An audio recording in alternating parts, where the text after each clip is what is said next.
ये क्वेश्चन देख रहे हैं जो प्रीवियस ईयर एसएससी सीजीएल का 2020 का है। तो इसमें क्या करता है कि किसी संख्या का 40% और 30% का योग 70 है तो संख्या बताएं।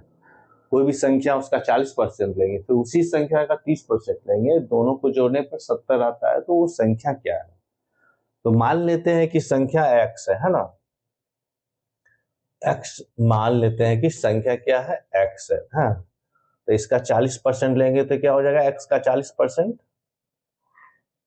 40x/100 यही होता है ना। 40x का 40% क्या, 40x/100, और 30% क्या हो जाएगा, 30x/100। संख्या को मान लिए है कि संख्या क्या है, x है, ये मान लिए है, ठीक है। तो 40x + 30 से बड़ा होता है, ये दोनों को जोड़ने पर क्या होता है ये बता रहा है प्रश्न में। 70 है तो इसको 70 यहां लिख देते हैं। अब इसको जोड़ेंगे तो क्या हो जाएगा, इसका 100 और 40x + 30x कितना हो जाएगा, 70x बराबर 70। तो क्या हो जाएगा, तो 70x बराबर क्या हो जाएगा, 70 × 100। तो x का वैल्यू क्या हो जाएगा, 70 × 100/70। ये 70 इधर चला, ये कट गया, यानी संख्या क्या हो जाएगा, 100 ही होगा। तो पहले मान लेते कि संख्या x था, फिर उसका 40% लेंगे, 40x/100, 30% लेंगे, 30x/100 बराबर 70 हो जाएगा। तो 40x/100 बराबर 70 हो जाएगा। तो इससे x का वैल्यू 100 निकल जाएगा, 100 निकल जाएगा, यानी आंसर ये होगा।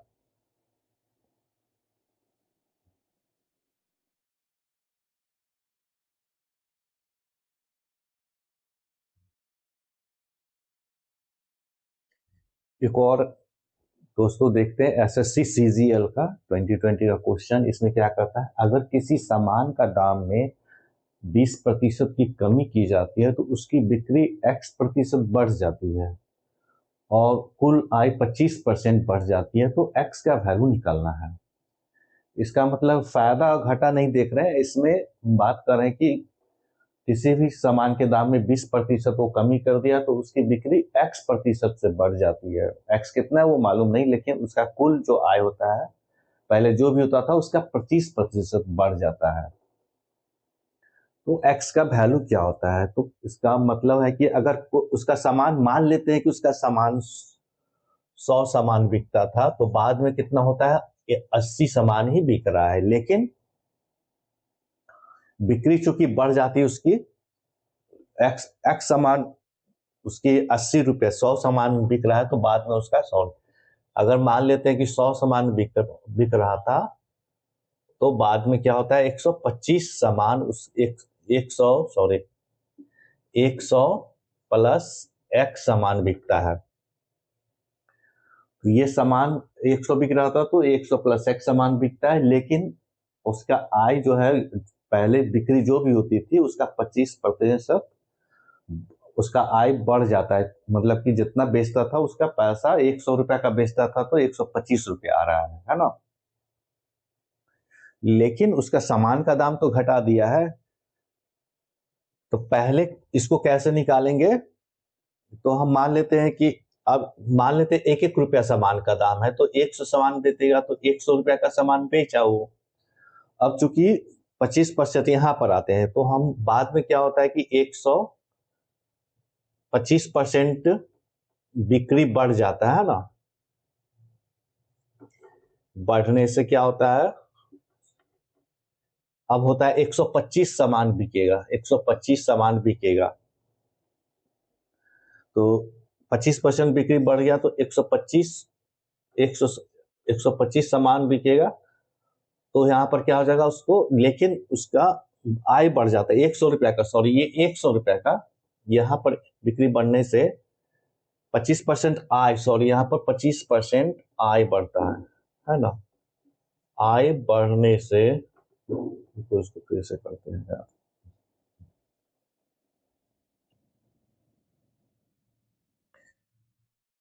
हाँ तो दोस्तों एक और क्वेश्चन देखते हैं एसएससी सीजीएल 2020 का, कि अगर किसी सामान का दाम में 20% की कमी की जाती है तो उसकी बिक्री x% बढ़ जाती है और कुल आय उसका 25% बढ़ जाती है, तो x का वैल्यू निकालना है ना। यानी कि उसका इसका मतलब है कि पहले वो 100 रुपए का बेचता था तो 125 रुपए का बिक रहा है सामान, अब बाद में 125 रुपए का बिक रहा है, लेकिन वो तो दाम घटा चुका है ना।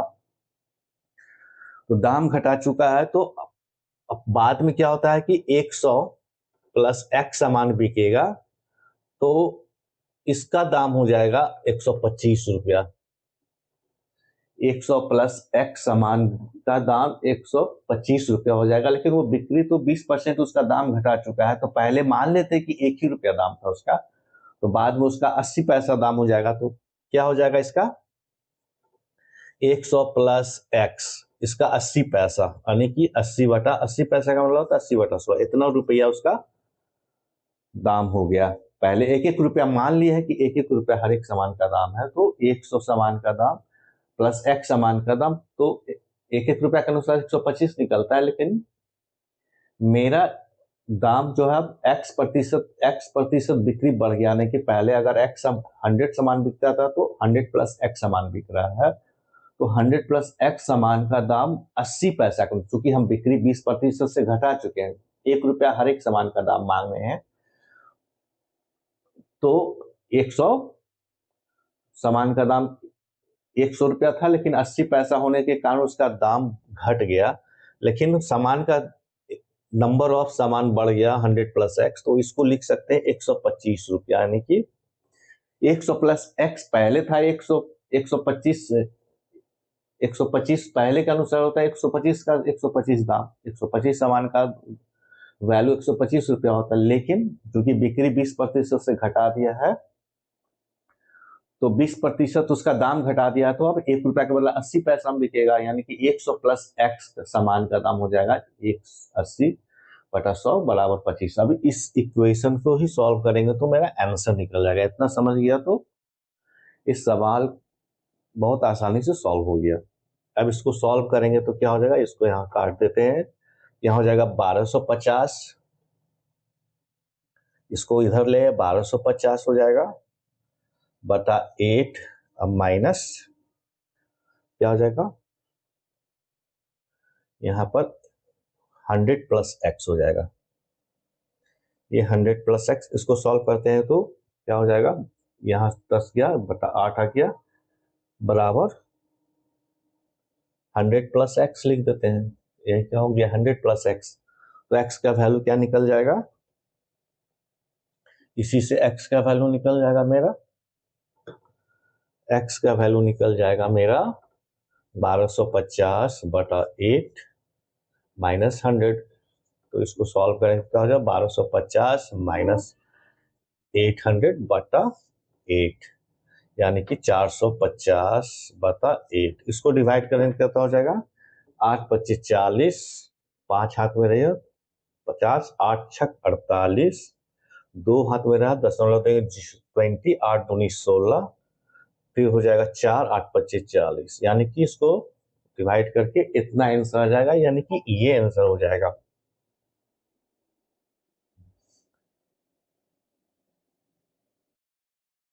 एक और क्वेश्चन प्रतिशत का देखते हैं। इसमें क्या बोल रहा है, एक आदमी अपनी आय का 10% घर किराया पर खर्च करता है, 40% खाने पर और 25% अन्य खर्च करता है, और वो बचत भी 4000 करता है, तो उसकी आय कितना है। तो उसकी आय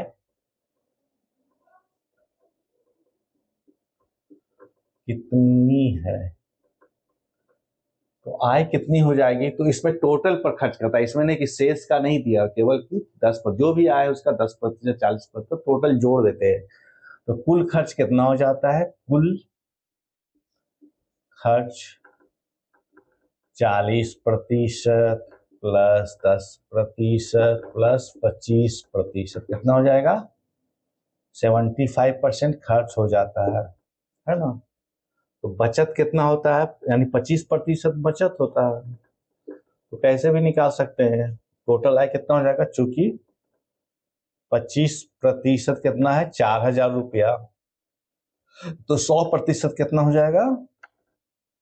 4,000 गुना 100 कर देते हैं, अब बटा 25 एक एक नियम से कर देते हैं, तो हो जाएगा 25 चौके 100, 16,000 हो जाएगा टोटल। 16,000, बहुत ही 16,000 कहाँ नीचे लिखे?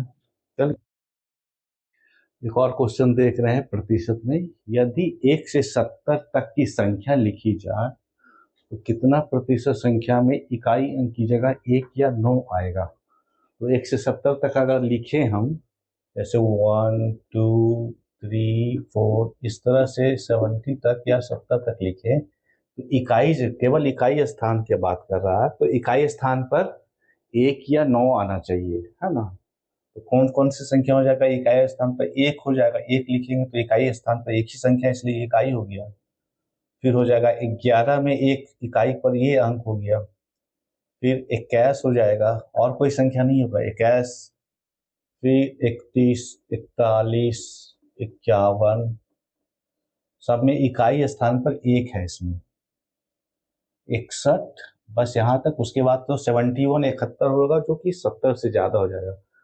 तो एक अंक वाला संख्या जिसमें कि इकाई स्थान per unit digit, unit place पर 1 है, तो ये हो जाएगा 1 1 1, सब यूनिट प्लेस पर है।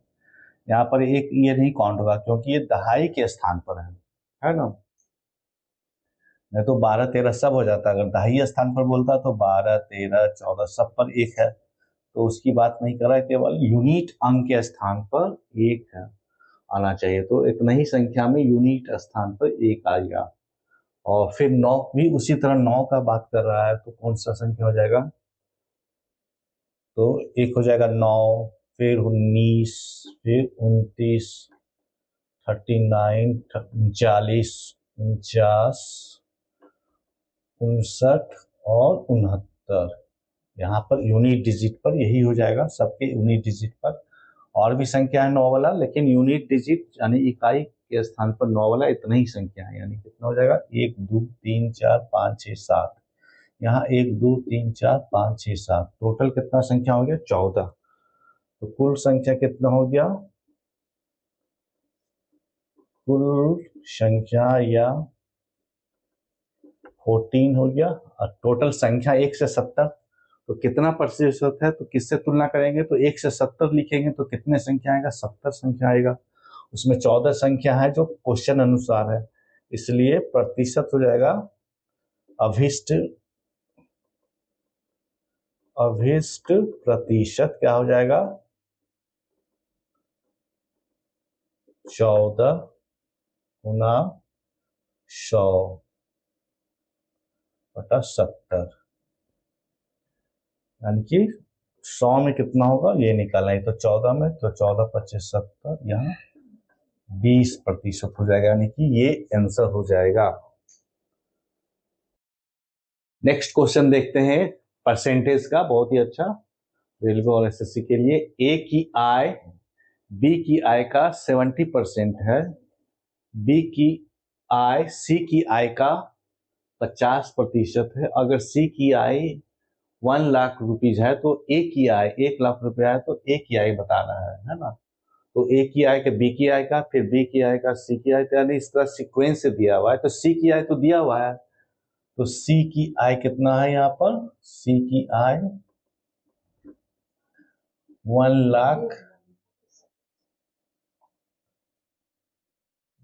कितना रुपीज है, तो बी की आय निकल जाएगा। तो बी की आय क्या है? सी की आय के पास में कौन है? तो बी की आय। तो बी की आय सी की 50% है ना, तो बी की आय निकल जाएगा। तो इसका 50% हो जाएगा सी की आय, तो बी की आय, तो बी की आय कितना हो जाएगा? इसका 50% हो जाएगा, है ना? तो इसका 50% क्या हो जाएगा? 1 लाख लिख देते हैं, पुनः 50%, यही हो जाएगा। ये बस हो गया। 50% निकालने के लिए क्या करना पड़ेगा? 50/100 से मल्टीप्लाई करना है। 2 शून्य काट दिए, 2 शून्य काट दिए, तो कितना हो जाएगा यहाँ पर? 50,000, यानी 50,000 हो गया। 50,000 रुपया किसका हो गया? बी की आय हो गया, ये बी की आय हो गया। तो ए की आय निकालना, तो ए की आय बी की आय का 70% है। तो अब इसका आय निकल गया तो सी ए की आय भी निकल जाएगा। ए की आय कितना हो जाएगा? इसका 70% है, बी की आय का 70%, बी की आय का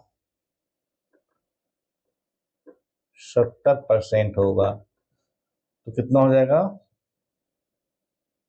50,000 है, बी की आय कितना? 50,000 जान गए हम। तो इसका 70% क्या हो जाएगा? 70/100। इसका भी काट देते हैं तो कितना हो जाएगा? या इसका गुना करेंगे तो 35 यानी 35,000 निकल जाएगा। तो ये 35,000 आंसर होगा। समझ में आया कि नहीं आया? कमेंट कीजिएगा। प्रतिशत का अच्छा सवाल देखते हैं जो कि हमेशा कंपटीशन में पूछता है। इसमें क्या करा, यदि ए का वेतन बी से 10% कम है, इस लाइन पर जोड़ देना कि ए का वेतन बी से 10% कम है, बी का जितना वेतन है वो उससे 10% कम है, तो बी का वेतन ए से कितना प्रतिशत अधिक है? तो बी का तो अधिक होगा तब ना इसका कम है। बी से कितना है? 10% कम है। तो जिसका कम है तो बी का मान लेते हैं कि बी का 100 रुपया वेतन है, ठीक है। तो ए का कितना वेतन होगा? 90 रुपया, 10% कम हो गया। अब ज्यादा में होगा उल्टा, अब 90 से इसका 90 है तो इसका 100, यानी कि 90 में 10 ज्यादा है।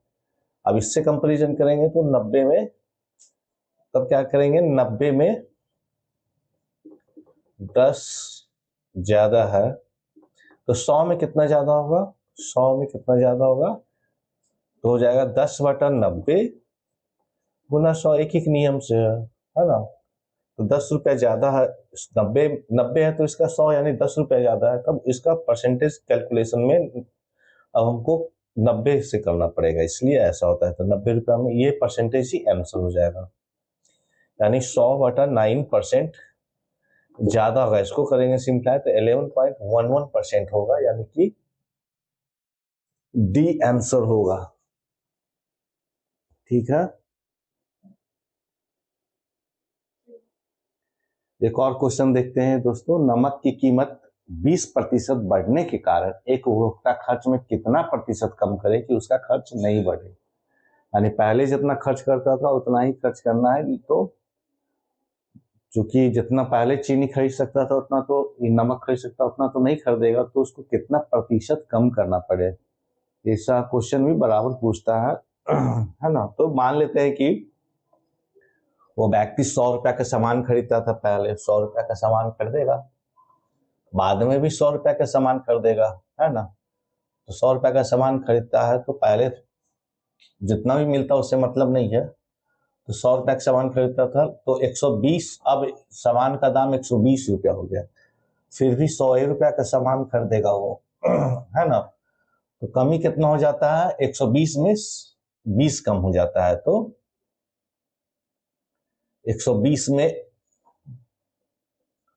120 में कितना होता है? 20 रुपया कम हो जाता है, तो एक में 20/120, तो 100 में कितना हो जाएगा? 20/120 गुना 100। और सिंपल है, एक हमको केवल 20 कितना प्रतिशत है उसी को निकालना है, ठीक है ना। तो 2 छक 12 यानी 100/6 हो जाएगा। तो 100/6 को अगर डिवाइड करेंगे कितना हो जाएगा? भाग दे के भी देख लेते हैं। एक मारती 6, 4, 6 के 36, 4, तो हो जाएगा कितना? 16। 16 पूर्णांक लिख सकते हैं, 16.4/6 या 16.2/3% कट जाएगा, तो आंसर मेरा हो जाएगा 16.2/3, या पॉइंट में है तो पॉइंट में भी दे सकते हैं, यानी कि उसको प्रतिशत 16 से कम करना पड़ेगा तो सेम खर्च होगा। तो परसेंटेज में एक और क्वेश्चन अच्छा देखते हैं, जिसको बनाने से आपका कॉन्सेप्ट और समझ स्पष्ट रूप से क्लियर हो जाएगा और आप कोई भी क्वेश्चन कंपटीशन रेलवे या एसएससी में बना सकते हैं। एक और आसान सवाल देखते हैं। किसी संस्था में 58% यानी 58% कामगार यानी जो मजदूर है, काम करने वाले हैं, वो पुरुष हैं और पुरुष की संख्या स्त्री से 288 ज्यादा। बस इतना ही क्वेश्चन में बताया है कि किसी संस्था में 58% कामगार पुरुष है और पुरुष की संख्या स्त्री से 288 ज्यादा है, तो स्त्री की संख्या कितनी है कामगार के रूप में वो निकालना है। तो पुरुष चूंकि यहाँ पर 58% है तो 100 टोटल तो 100% होगा, उसमें से 58% पुरुष हो गया तो 42% कौन सी होगी, चूंकि पुरुष कामगार कितना है,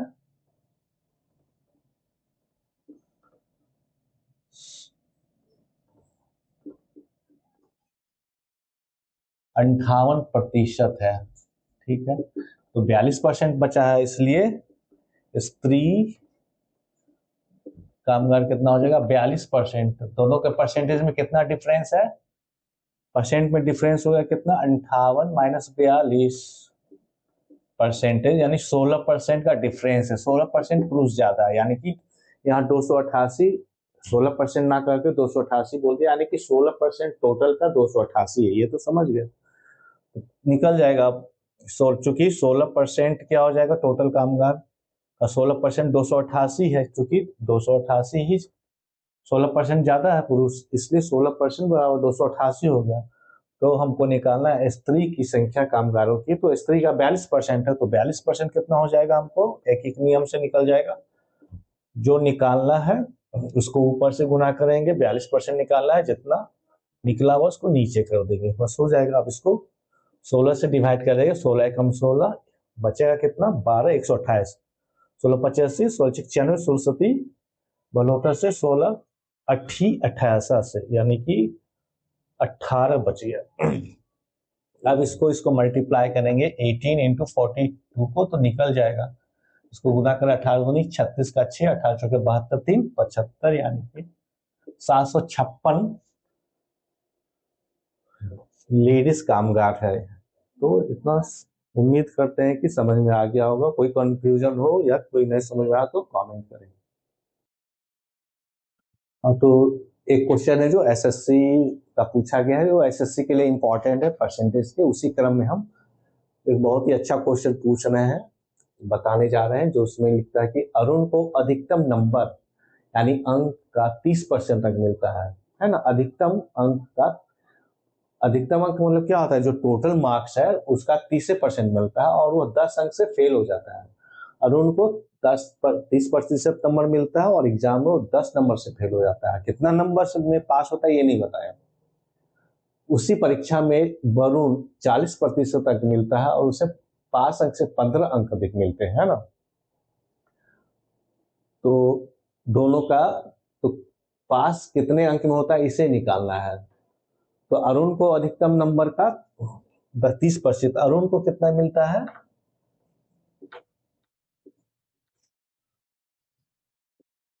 30% टोटल नंबर का मिलता है ना। और वरुण को मिलता है कितना,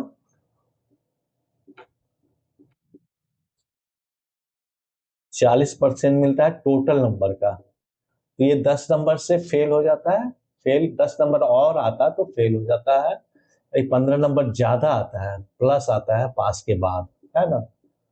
तो दोनों के पास, तो पास अंक से में कितना डिफरेंस हो गया, तो दोनों के अंक में डिफरेंस हो जाता है कितना, ये 10 नंबर दोनों का पास से तुलना करेंगे, पासिंग अंक से दोनों का तुलना करते हैं, तो पासिंग अंक से कितना होता है, ये 10 नंबर कम, ये 15 नंबर ज्यादा। लेकिन परसेंटेज में, तो परसेंटेज का डिफरेंस क्या हो गया, परसेंटेज का अंतर क्या हो गया, 25 नंबर 10%, और अंक का डिफरेंस क्या हो गया, 25 अंक, है ना।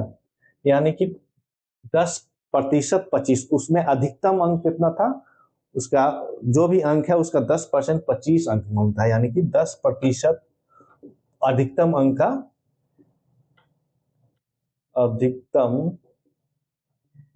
अंक का 25 अंक है ना। 10% उस जितना भी नंबर का क्वेश्चन था उसका 10% केवल 25 होता है। तो 100% टोटल तो 100% था, अधिकतम अंक था, कितना हो जाएगा 25 गुना 100 बटा 10, यानी कि 250 नंबर का क्वेश्चन था टोटल, है ना। 250 नंबर का क्वेश्चन ये निकल गया कि पास, इसके परसेंटेज के डिफरेंस से और अंक के डिफरेंस से हमको ये जान गए कि टोटल क्वेश्चन अंक का था 250, लेकिन पासिंग अंक कितना हो जाएगा। तो 250 का 30% निकाल लेते हैं और प्लस 10 कर देंगे, क्योंकि 30% के बाद भी 10 अंक से फेल हो गया था। इसको काट देते हैं, कितना हो जाएगा 75 प्लस 10, यानी 85 में पासिंग मार्क्स था, यानी आंसर डी होगा 85 मार्क्स। अब इसमें देखते हैं, एक और जांच कर लेते हैं कि 250 का इसको 40% तक निकला था, है ना। तो ये हो जाएगा 100। तो पासिंग मार्क्स तो 50 ही है, इसको 15 अंक ज्यादा मिला, तो ये लिखा भी है 15 अंक ज्यादा मिल रहा है। तो इस तरह से हम शॉर्टकट में सॉल्व कर सकते हैं।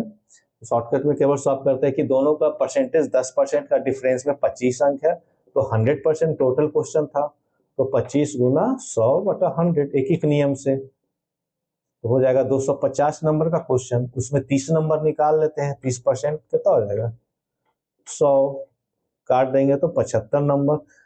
10 अंक से फेल हो जाता है तो इसमें 10 अंक और जोड़ देते हैं, तो 50, यानी पासिंग 85 होता है। तो दोस्तों, उम्मीद है कि आप लोग को समझ में आ गया होगा।